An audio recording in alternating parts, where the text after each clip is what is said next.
Quem sabe seus problemas nem sejam tão grandes quanto você imagina. Olá pessoas, hoje a gente vai falar sobre o medo. E para falar sobre o medo, dá pra gente utilizar um dos maiores filósofos da história, que foi Platão.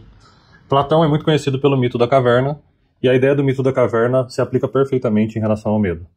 O mito da caverna é uma alegoria onde as pessoas estão presas, olhando para uma parede, e elas não conseguem ver nada além daquela parede. Elas estão inclusive com o pescoço preso, de forma que elas não podem virar a cabeça. Atrás dessas pessoas tem uma fonte de luz, seja uma fogueira, ou a luz do céu, o que quer que seja, o sol. E existe um muro, e nesse muro as pessoas passam. Esse muro está entre as pessoas que estão presas e a fonte de luz.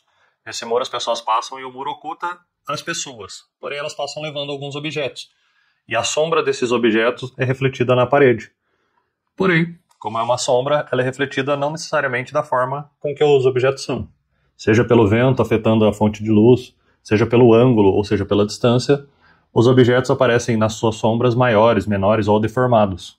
Com medo também é assim. Muitas vezes os nossos problemas existem, mas o medo faz com que a gente fique preso vendo simplesmente a sombra deles, e não eles de verdade. E nesses casos é muito comum que o seu medo se distorça e aparente ser algo muito diferente do que ele é na verdade. Seja de uma maneira do problema ser muito menor do que o medo é, ou seja de uma maneira em que ele é deformado de uma maneira que vira um pesadelo e não só um problema. E por mais que a gente queira acreditar que os nossos problemas são enormes e sem solução, a realidade é que a maioria dos problemas tem solução. Doenças são curadas, relacionamentos terminam e a vida continua, o seu emprego é só uma parte de quem você é e não ele te define como um todo. Então, perder coisas na nossa vida ou passar por momentos difíceis nela não define ela. E muitas vezes esses momentos são passageiros e bem menores do que a gente imaginava.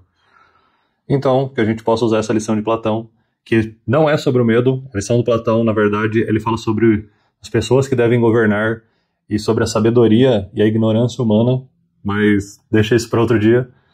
E caso você queira conhecer essa lição de Platão, ela está no livro A República. E esse livro é uma coletânea de vários livros, o livro 7, ou capítulo 7, veja como você preferir. Ele fala sobre o mito da caverna, e depois ele vai falar sobre os pontos de Platão, porque é uma conversa entre Sócrates e Glauco. E aí Sócrates vai entrando muito no como a sabedoria ajuda a gente a governar a sociedade, quem são as pessoas que deveriam governar a sociedade, é super interessante, mas ela também ajuda a governar nossas decisões. Então, ou se você tem um problema que você não está sabendo lidar, ouse lidar com ele de frente. Ouse virar a cabeça, deixar de olhar para a parede, olhar ele, entender qual é o problema, qual o tamanho do problema, e aí sim passar a lidar com ele da maneira que ele é, da maneira real, e não só olhando as sombras do nosso medo. É isso. Espero que você tenha gostado do vídeo. Novamente, se quiser conhecer mais, A República de Platão é um ótimo livro, um pouco complicado, porque é filosofia, ainda mais filosofia clássica, mas vale muito a pena e é acessível sim. É só ter um pouco de paciência, mas dá pra ler, dá pra entender. E espero que você tenha uma ótima semana e logo menos a gente se vê novamente.